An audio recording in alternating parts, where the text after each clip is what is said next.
relaxed, reasoning that she had to be alive, unless the afterlife was a lot more bipolar than she'd been led to believe. She pulled herself to a sitting position and waited for the wooziness to subside. A gash on her knee was caked in dried blood. Another on her arm still seeped. Her dress was ripped and slightly scorched, and she wore only one shoe. It was one half of her best pair, and in her state of shock, finding the other became important. "Can you help me find my shoe?" "Sure, I saw some in the water. I hope they're not leather," the other girl said in an accent flat as a just-plowed field. She had huge, blue, anime-worthy eyes. "I'm Miss Nebraska, Mary Lou Novak." "Adina Greenberg, Miss New Hampshire." Adina cupped her hands over her eyes, looking out toward the sea. "I don't see it." "That's a shame. It's a real nice shoe." "Roland Misogny." Footnote 2. Roland Misogny, the notoriously fat-phobic French designer whose tourniquet-tight fashions adorn the paper-cut-thin bodies of models, starlets, socialites, and reality TV stars. In fact, when the svelte pinup Bananas Foster, famous for starring in a series of medical side effect commercials, was arrested in a Vegas club for snorting cholesterol-lowering drugs while wearing a Roland jumpsuit, he pronounced her, "Too fat to steal my oxygen. I'd die to see her misuse my genius. The earth weeps with me." Sales rose 88% that week. The House of Roland was the first to introduce sizing lower than 0, the -1. "We make the woman disappear and the fashion appear."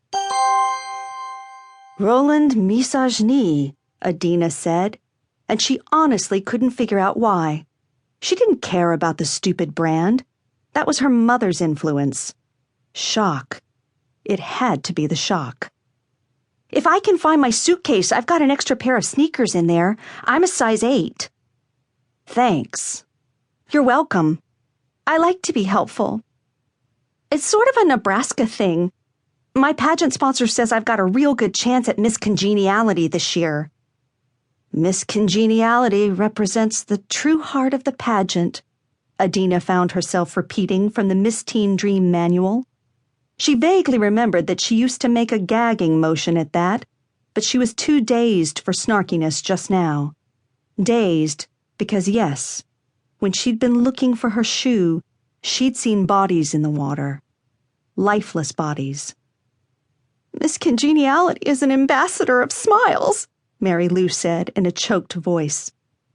"It'll be okay," Adina said, even though she was pretty sure that this was the textbook definition of so not okay. "I think we should find everybody else."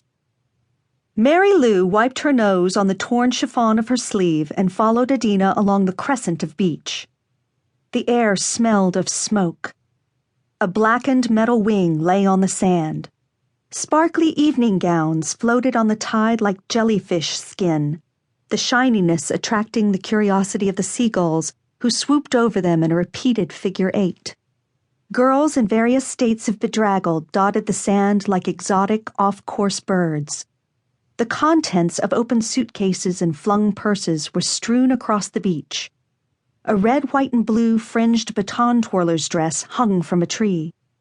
A soggy beauty, whose sash identified her as Miss Ohio, stumbled out of the surf and sank to her knees, coughing up water and bile. "Oh my God," Adina muttered. She knew she should do something here. She just couldn't remember what. The corporation's Miss Teen Dream plane had been flying them to Paradise Cove for the 41st annual Miss Teen Dream pageant.